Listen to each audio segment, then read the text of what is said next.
व्यर्थ में किसको पुकारा। उन्हीं के ऊपर ज्यादा प्रहार करते हैं जिनको रोना धोना पसंद है। इसीलिए समझाते हैं अपनी बात किसी से कहो मत। उपासक को कभी नहीं कमजोर पड़ना है। अपने मन की बात किसी साधक से भी नहीं कहनी कि मेरे अंदर काम आ रहा है। ऐसे तो जप नहीं पा रहे हो, अपराध करके जप पाओगे। अपराध का सीधा प्रभार होता है भजन ना होने देना। कायर मत बनना। तुम्हारे जीवन में कठिनताएं आएंगी, आपको लड़ना है इनसे। लड़ना क्या, आप प्रियाजू के हैं, ये ठसक रखेंगे, डर के भाग जाएंगे। कभी कभी ये अति भीषण बंध तन मन पर है छा जाती, ऐसी वासना छा जाती, कुछ सुनाई नहीं देता। बस जो वासना की प्रेरणा है बस वही करना है। अब उपासक घबरा जाता है। अच्छा, जो बड़े महापुरुष हैं अब उनके लिए दूसरा कोई बचा नहीं जिससे वो करुणा करें। बात समझो। सब में वो अपने आराध्य देव को देख करके शांत हो चुके हैं। जो साधक है उसे समय नहीं है कि सहयोग करे, क्योंकि वो अपने लक्ष्य में दृढ़ है। तो सच्ची मानो, आपका विश्वास और आपकी श्रद्धा ही केवल आपका साथ देगी। इस मार्ग में कोई तुम्हारा साथ देने वाला नहीं, साथी नहीं है। और जो साथी बना के चला वो गिरा, ये भी बात समझ लेना। चल चला चल राह में अनुभूतियों का ले सहारा। अगर तुम अपनी अनुभूतियों को अपने साथ रखोगे कि पग पग पर मेरे कृपालु आराध्य देव ने कैसे मुझे संभाला है, फिर कोई तुम्हें जरूरत नहीं किसी के सहयोग की। तुम्हारी अनुभूतियां ही तुम्हें आगे बढ़ा देंगी। चल चला चल राह में अनुभूतियों का ले सहारा, कौन तेरा साथ देगा, व्यर्थ में किसको पुकारा। इस मार्ग का साथी केवल हरि का भरोसा, हरि का बल है। जो निराश होकर के रोने लगता है, ये भेड़िए की तरह है और बालक के ऊपर ही इनका प्रहार होता है। वयोवृद्ध या ज्ञान वृद्ध के ऊपर भेड़िए का प्रहार नहीं होता। ये काम क्रोध आदि उन्हीं के ऊपर ज्यादा प्रहार करते हैं जिनको रोना धोना पसंद है। किस बात के लिए, मुझे ये चाहिए, मुझे ऐसा, मुझे रहा नहीं जा रहा, मुझे सहा नहीं जा रहा, मेरे से भजन नहीं हो रहा, मेरा मन नहीं। तुम मन हो, तुम तन हो, तुम भोगों के अभाव से ग्रस्त हो। नहीं नहीं, भूल मत करो। जो निराश होकर रोने लगता है उस पर ये विकार हावी हो जाते हैं। इसीलिए समझाते हैं अपनी बात किसी से कहो मत, क्योंकि नासते विद्यते भावो ना भाव विद्यते। इनकी सत्ता ही नहीं काम क्रोध लोभ की। जब आप इनकी सत्ता देते हैं, स्वीकार करते हैं, तो ये आपके ऊपर हावी होते हैं। सच्ची अगर सत्ता ना दे तो इस समय नहीं दे रहे हो सत्ता, कौन सा विकार आपके ऊपर चढ़ा हुआ है। अभी आप उनका चिंतन करें, उनकी सत्ता दे तो अभी जिस विकार का चिंतन करेंगे उसी विकार से ग्रसित हो जाएंगे। जो कमजोर अपने को महसूस करता है, देखो दैन्यता भगवत मार्ग की वो अलग बात है, लेकिन विकारों के लिए कमजोर होना ये भगवत मार्ग के पथिक का लक्षण नहीं है। सहना ही तो है ना। भोगने के बाद तो और डबल सहना होता है। तृष्णा होती है और कामना होती, दोनों। जब तक भोगा नहीं तो केवल कामना थी, और जब भोग लिया तो उसकी तृष्णा भी साथ है, तो जलना तो पड़ेगा। तो ऐसे जो भयावह दृश्य उपस्थित कर रहा है मन विकारों को लेकर के, उपासक को कभी नहीं कमजोर पड़ना है। अपने मन की बात किसी साधक से भी नहीं कहनी कि मेरे अंदर काम आ रहा है, मेरे अंदर ये विकार। बिल्कुल उनकी सत्ता नहीं देनी। तुम्हें परेशान नहीं होना, तुम्हें दुखी नहीं होना, तुम्हें रोना धोना नहीं है। अब सहा नहीं, मार देंगे, पक्का मार देंगे, भागना पड़ेगा। ये वीरों का मार्ग है। हो भयभीत छोड़कर साहस, जो का पुरुष भाग जाता। का पुरुष कहते हैं कायर पुरुष को। इस मार्ग से अब हम नहीं, अब हम भोगों के लिए जा रहे हैं, तो जाओ। क्या आगे लिख रहे, भाग न पाता, गिर पड़ता हो, बुरी तरह कुचला जाता। ये विकार उसका नाश कर देते, फिर रास्ता नहीं रह जाता। जो चढ़ाई का भगवत मार्ग का बहुत बहुत बहुत भयभीत करने वाली ये बात है। अगर भगवद आश्रय छोड़कर भोगों में आप चले गए तो देखो धाम छूटा, प्रिया जो छूटी, नाम छूटा। ऐसे तो जप नहीं पा रहे हो, अपराध करके जप पाओगे?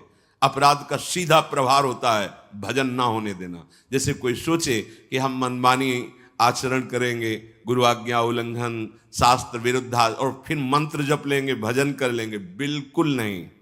एक बार भी निज मंत्र स्मरण नहीं कर सकते, एक बार भी आप भगवत स्मरण करने का अधिकार नहीं रख सकते। पापवंत कर सहज स्वभाव, भजन मोर ते भाव न काऊ, जो पे दुष्ट हृदय सोई होई, मोरे सन्मुख आओ की सोई। लड़ना है, बड़ो ही कठिन है भजन ढिग ढरिबो। जैसे एक शूरवीर योद्धा सामने से वार सहकर कदम आगे बढ़ाता है, ऐसे तुम्हें वीर योद्धा की तरह चलना होगा। कायर पुरुष की तरह भाग कर जाओगे तो कुचले जाओगे, और अगर धैर्य पूर्वक रहोगे तो कह रहे हैं, पर जो कर विश्वास ईश्वरी बल पर, सम्मुख डट जाता। अब तुम मरना है, चाहे जितना कष्ट हो, मृत्यु से भयानक कोई कष्ट नहीं होता। अब मुझे श्री जी की प्राप्ति करनी है, जितना दुख चाहो प्रभु आप दे लो, आप दे लो, छूट है आपको, जितना दुख चाहो। इतना तुम्हारा सोचना होगा कि दुख भाग जाएंगे, कोई दुख छुएगा नहीं तुम्हें। उससे डर वे भाग छूटती नहीं, दुखी वो हो पाता जिसने निश्चय कर लिया कि अब सारे दुख मुझे भोगने हैं, पर हम प्रियाजू को, प्रियाजू के नाम को, प्रियाजू के धाम को, प्रियाजू के चरणारविंद की उपासना को कदापि नहीं छोड़ सकता। कुछ भी हो जाए सब डर जाएंगे, काम क्रोध लोभ मोह मद मत्सर। पर हम कायर पुरुष जैसा आचरण कर बैठते हैं, गलती हो जाती है कि हम विषय सेवन में ही शांति का अनुभव करना चाहते हैं। हम चाहते हैं अगर हम ये विषय सेवन कर लें तो हृदय शांत हो जाएगा, जलन मिट जाएगी, कुचले जाओगे, परमार्थ से बहुत दूर कर दिए जाओगे, आपको पता ही नहीं चलेगा। माया का खेल ऐसा है, पता थोड़ी चलता है कि हम भ्रष्ट हो गए, पता थोड़ी चलता है कि हम इतने नीचे उतर गए। जब कोई महात्मा आपको दर्शन कराएगा कि आप कितने नीचे गिर गए, तब आपको पता चलेगा। गिरते समय पता नहीं चलता, माया का ऐसे ही भक्ति का खेल है। चढ़ते समय पता नहीं चलता कि कितनी ऊंचाई पर आप चढ़ते हैं। जब गुरु कृपा से कहीं ऐसे द्वंद्व उपस्थित होते हैं और उन द्वंद्वों पर आपका हृदय विचलित नहीं होता, तब पता चलता है कितनी कृपा भक्ति की है कि हमें इस ऊंचाई पर बैठा दिया कि मान अपमान, लाभ हानि, दुख सुख, ये हमारे ऊपर कोई प्रभाव नहीं डाल पा रहे। पर ये डट वही सकता है जिसने अपने जीवन का लक्ष्य निश्चय कर लिया है। श्रीपाद कह रहे, राधा दास्य, मुझे श्री जी चाहिए। जिसने मन में ये निश्चय कर लिया कि अब मुझे प्रियालाल चाहिए, तो उसकी चाह में इतनी सामर्थ्य होती है कि सबसे लड़ सकता है। जैसे धन की चाह आने पर चोरी करने के लिए भी उतारू हो जाता है, हिंसा करने के लिए भी उतारू हो जाता है, उसको कुछ भी डर नहीं लगता। एक धन का लोभ चढ़ता है तो प्राणों को सौंप दिया, भय को बिल्कुल रौंद दिया, और जैसा भाव बना वैसा कर बैठा। और आप प्रभु को चाहते हैं और आपको डर लगता है। आप परम धन श्री लाडली जी के गोरे चरणारविंद की प्राप्ति करना चाहते हैं, तो अब अपना अधिकार, अपना पन, अपना महत्व श्री लाडली जी के चरणों में। हे प्रभु, हे प्रिया जी, ये प्राण, ये तन, ये मन आपको समर्पित है। अब जैसा जी चाहे वैसा आप करो। यही है सुदृढ़ योद्धा भगवत मार्ग का। अपना अस्तित्व, अपना महत्व, अपना जीवन जब तक जीवन धन के चरणों में समर्पित नहीं करोगे, तब तक जो स्वामी श्री हरिदास जी महाराज करें, ज्यों ज्यों राखत हो त्यों त्यों रहियत हो हरि। जैसे आप रख रहे हो मैं राजी हूं उसी में, जोई जोई प्यारो करे। ये सिद्धांत, ये रोना धोना नहीं। ये जैसे कभी कभी उपासक वहां प्रश्न कर देते हैं जाके, भजन में मन नहीं लगता, हमें लगता है हम इस मार्ग में चल नहीं पाएंगे। क्या आप चल रहे हो या गोद में बैठे हो? पहले निश्चय करो, यदि चल रहे हो तो इतनी टांगों में दम नहीं है कि ये चढ़ाई तुम चढ़ पाओगे। तो गोद में बैठे हो तो चलने का तुम्हें डर फिर क्यों है? श्री हरिवंश प्रताप नाम नौका निज खेवक, भवसागर सुख तरत निकट हरिवंश जो सेवक। पहली बात तो तुम चल नहीं रहे हो, तुम गोद में बैठे हो। ये जो सौंप दिए मन प्राण तुम्ही को, सौंप दिए ममता अभिमान, जब जैसे जी चाहो बरतो अपनी वस्तु सर्वथा जान। ये चलने वाले पथिक का नहीं है, ये समर्पित पथिक का है। बैठ गया प्रभु के चरणों का आश्रय लेकर। दूसरी बात, कभी कभी मना स्थिति ऐसी होती है, वो टिकाऊ थोड़ी है।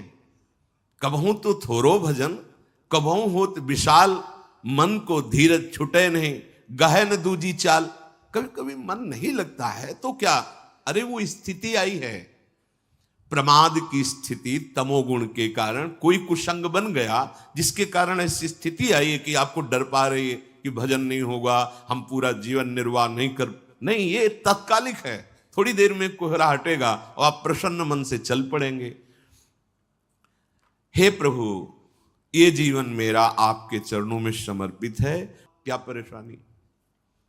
हे नाथ, मेरा मन, मेरा तन, मेरा प्राण आपको समर्पित है, आप जैसा चाहो खेलो, मत सकुचाओ, अभी आपका है, आप जैसा चाहो। फिर आप शिकायत कैसे करें? फिर आपका प्रश्न कैसे बनता है? ये जब तक मेरे मेरे मेरे तब तक नहीं हटा पाओगे।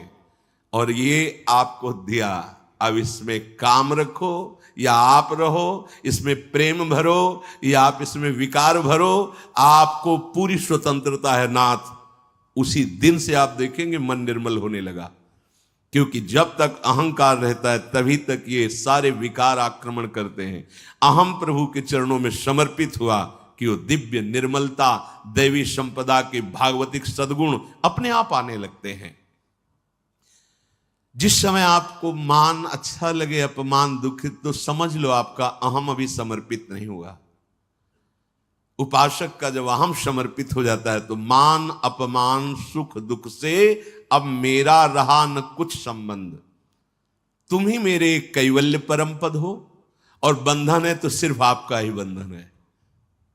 ये आप ही हमारे मोक्ष हो, आप ही हमारे बंधन हो, आप ही हमारे साधन हो, आप ही हमारे साध्य हो।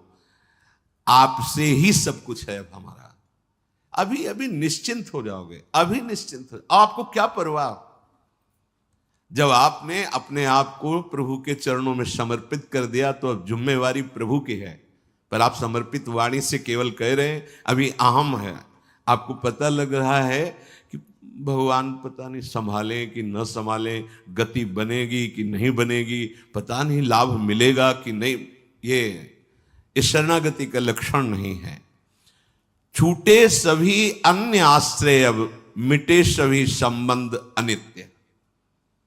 ये जो अनित्य संबंध है, हम लोग समझते हैं कि बाहर से बाबा जी बन जाने पर छूट जाते हैं। भ्रम में मत रहना, ये किसी कपड़ा बदलने से छूटने वाले नहीं है। ये अंदर की बात है। जो जड़ चेतन का संबंध है, ये अंदर का संबंध है। बाहर का घर छोड़ दिया, बाहर के संसारी कपड़े छोड़ दिए, बाहर का भाव दिखाते कि हम वैराग्य से हैं, लेकिन अंदर की बात देखो। संबंध अगर प्रभु के अलावा किसी और से है, वो क्यों न तन हो, वो क्यों न कोई विषय हो, क्यों न कोई सुख हो, चाहे लोक लोकांतर का कितना भी बड़ा सुख हो या सिद्धि हो, वो अभी राग रहित नहीं हुआ है। पूज्य श्री पंडित गया प्रसाद जी महाराज, बड़े पहुंचे हुए महापुरुष जो निरंतर भगवान की लीला में डूबे, वो कह रहे हैं चिंतन संबंध का बोध कराता है और संबंध ही चिंतन में स्थित रखता है। अब आप देखो आपका चिंतन क्या चल रहा है। महापुरुषों के वचन है, चिंतन आपका जहां है, आपका संबंध वही है।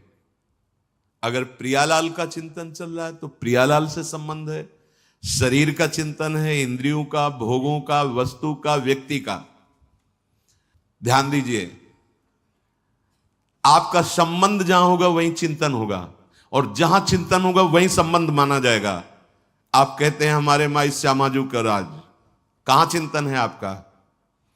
शीघ्रातिशीघ्र चिंतन को संभालिए। यदि कोई भी लौकिक कामना रही तो एक ना एक दिन गिरने पड़ेगो। पूज्य बाबा कह रहे हैं अगर कोई भी लौकिक कामना आपके अंदर अभी, तो वो गिराएगी, आपको गिराएगी। इसलिए यासों कामनान को ढूंढ ढूंढ के निकाल फेंके। देखो अपने चिंतन में कौन सी कामना बहुत जोर कर रही है, प्रभु के नाम बल से उस कामना को छोड़िए, उसमें सुख नहीं है। उपासक जब तक सत्यता से इनकी तरफ ना चले तब तक ये कामनाएं अपना अधिकार रखती हैं। जहां सत्यता से चलने का भाव आया तो ये स्वतः ही कामनाएं नष्ट होने लगती हैं।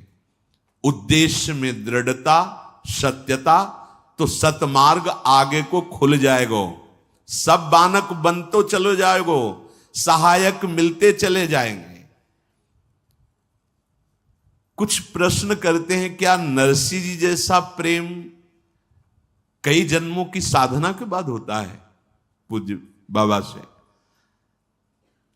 नरसिंह जैसा प्रेम क्या एक जन्म में नहीं हो सकता है? बाबा ने कहा हां हो सके है, यदि सच्चे सदगुरु की प्राप्ति हो जाए तो। क्योंकि सदगुरु कृपा दृष्टि सेवाकों प्राणनाथ के मिलवे की ताई रोएबो सिखाए दे। क्योंकि प्राणनाथ ही स्वयं श्री सदगुरु बन के मिलवे को जतन बताए हुए आए हैं। बहुत सुंदर बात, बहुत सुंदर। हम कहते हैं गुरुर ब्रह्मा गुरुर विष्णु गुरुर्देव महेश्वरा, गुरु साक्षात परब्रह्म, लेकिन देख नहीं पाते। अगर हम परब्रह्म भावना सदगुरुदेव में करें तो हमें साक्षात्कार किसका करना है? हम रात दिन चकोर की भांति अपने आराध्य देव को ही तो देख रहे। पूज्य बाबा श्री प्राणनाथ स्वयं सदगुरु बनिके मिलवे को जतन बताए हुए आए हैं। अपने मिलवे को जतन बताए हुए आए हैं। देखो प्रिया प्रीतम, इस संसार की वस्तु की तरह कोई चमत्कार कि भाई ऐसे किया प्रिया प्रीतम, ऐसो ना है। ये चमत्कारन में जो फंस गए, जो सिद्धिन में फंस गए, वो तो जान ही ना पावे प्रिया प्रीतम को। यह अलभ्य वस्तु है, ये गूंगे को स्वाद है। बस प्राणनाथ कब मिलेंगे, प्राणनाथ कैसे मिलेंगे, मैं संसार को कैसे भूलूं, ये हृदय में टीस जो कल कर चर्चा कर, ये गुरु कृपा से केवल होती है। एक पीड़ा हृदय में होनी चाहिए। साधन नहीं बताया, यहां बताया कि अगर भगवत प्रेमी सदगुरुदेव भगवान की प्राप्ति हो जाए, उन पे दृढ़ विश्वास हो जाए, क्योंकि वो अपने मिलवे के ताएं ही गुरु रूप धर के अपना रहस्य बताने आए हैं। एक सेकंड के ताएं भी अपने आराध्य देव को ना भूले। एक सेकंड के ताएं पाठ होए, नाम जप होए, चिंतन होए, या वार्ता होए, या कोई क्रिया होए, बाहरी क्रिया होए या अंदर की क्रिया होए, सर्वप्रथम ये देखना है कि ये सब इनके ताएं हुए रहे हो या अपने ताएं। ये बात है।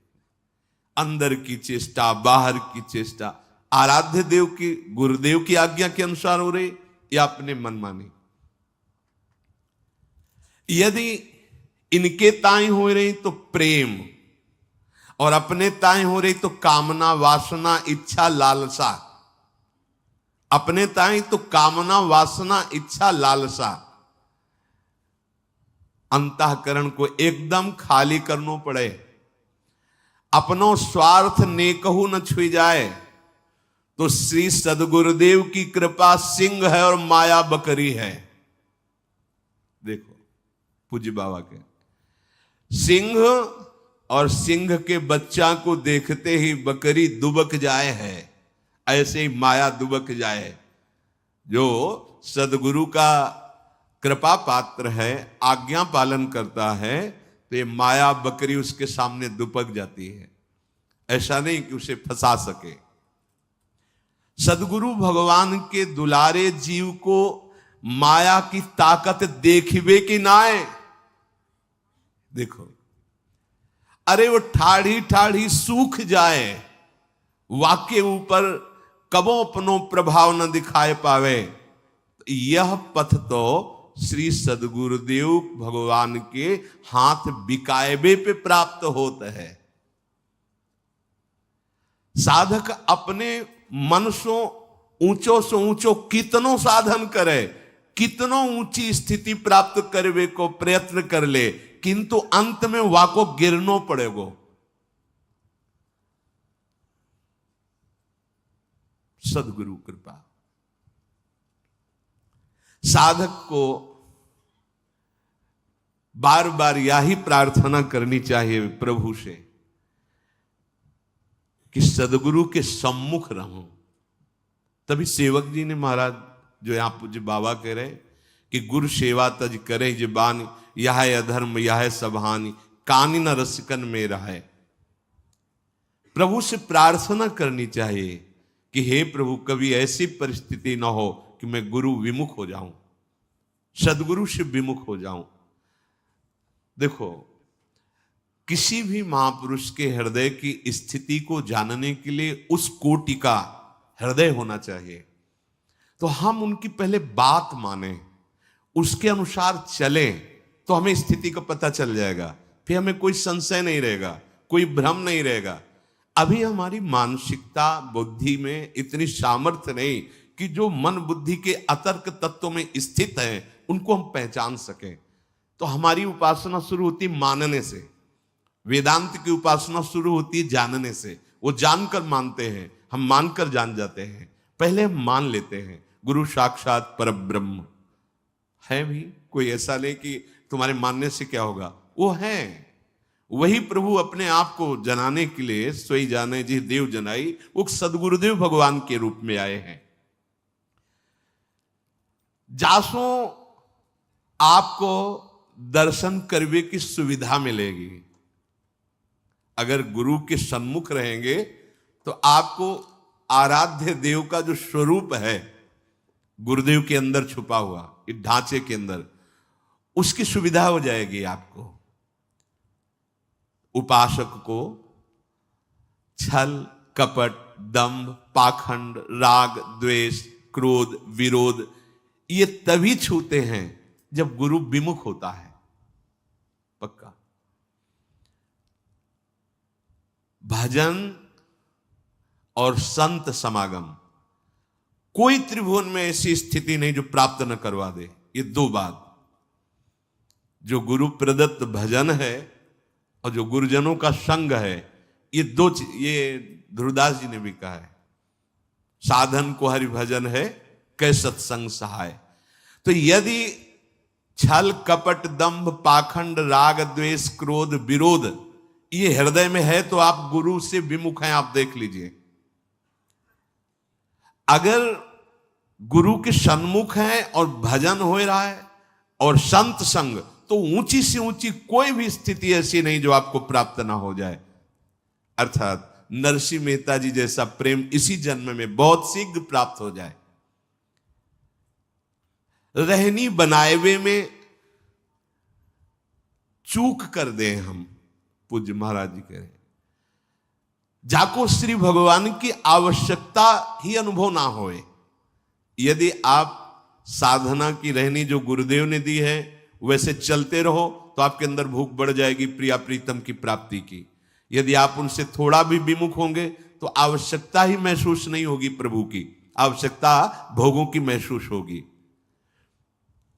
अध्यात्म की नींव है सदगुरु श्रद्धा। संतन की कृपा मनाओ, भक्तन सो मैत्री करो और ये बात मांगो कि हमारे सदगुरुदेव भगवान में अपार श्रद्धा है। मेरे श्री सद्गुरुदेव भगवान को सदैव मेरे मन पे अधिकार हो जाए। अभी हम अपने मन की बात रोते रहते करके अधिकार कहां दिया है? अगर आपके मन में कुछ आ रहा है तो तुरंत दृष्टि पहुंचाओ, सद्गुरुदेव भगवान ये आपको दिया हुआ मन है, आप देख लो, राजी हो इसमें जो चल रहा है, आप राजी हो? अगर आप राजी हो तो देख लो, अगर आप नहीं तो चल कैसे रहा है? ये आपको समर्पित मन है। हम नहीं पहुंच पाते सद्गुरुदेव तक और अपने अहम में ही सीमित रह जाते हैं। तो तुमने जो लक्ष्य बनायो है वाको दृढ़तम, वाको निष्ठा में बदलना होगो। सब साधन तभी सिद्ध माने जाएंगे जब एकमात्र केवल भगवत चिंतन चलने लगे। बुद्धि की परीक्षा ले खुद, बाबा कह रहे, सामने सब भोग हो तुम्हारे, फिर अगर बुद्धि ललचा रही तो उससे पूछो कि क्या तुम प्रभु की प्राप्ति के लिए चली थी? अय बुद्धि, तूने निश्चय किया था श्यामा श्याम, फिर ये कहां राजी हो रही? फिर ये तू आकर्षित कहां हो रही है? संसार की सब वस्तुन को कोई प्रभाव तुम्हारे ऊपर ना पड़े, समस्त संसार तब भगवत स्वरूप हो जाएगा जब गुरुदेव की आज्ञा के अनुसार भजन और किसी भी भोग का कोई आकर्षण नहीं। तब तो यहां कह रहे कि आपका संबंध जहां वहीं चिंतन, जहां चिंतन वहीं संबंध। इसलिए हमें किशोरी जी के चरणारविंद का प्रेम चाहिए, तो किशोरी जी से ही संबंध और उन्हीं का चिंतन। अगर हमारा संबंध संसार का, शरीर का, व्यवहार का, तो इस पे कोई प्रश्न कर सकता है तो बाबा जी कोई कर सकता है, गृहस्थ तो नहीं कर पाएगा? नहीं नहीं। फिर वही आपसे कह रहे हैं, ये अंदर की बात है, बाहर से नहीं। बड़े बड़े महापुरुष पाए गए हैं गृहस्थी में, बहुत ऊंची स्थिति। पूज्य श्री जयदयाल गोयनका जी, पूज्य श्री भाई जी महाराज, और भी बहुत से ऐसे सदगृहस्थ हुए जो बहुत प्रेम की ऊंचाई पर विराजमान हुए, ज्ञान की उत्तम भूमिका पे पहुंच गए। बात अंदर की है। अगर अंदर आप इसी जन्म में भगवत प्राप्ति करना चाहते हैं तो आपका चिंतन केवल प्रभुमय होना चाहिए, एक एक क्षण प्रभुमय चिंतन। हमारा चिंतन ही हमारा जीवन है। बिल्कुल चिंता छोड़ दीजिए, योगक्षेम वाहन भगवान करेंगे। अनन्यस चिंतयन्तो माम, बार बार जीवन का सार चिंतन है, बस ये समझ लो। हृदय में हमारे प्रिया प्रीतम का चिंतन, श्यामा श्याम का चिंतन, तो जीवन सार्थक है। श्री राधा और श्री श्याम सुंदर उसी से संतुष्ट होते हैं जो नित्य निरंतर उनके चिंतन में स्थित रहता है। उनको और कुछ नहीं चाहिए।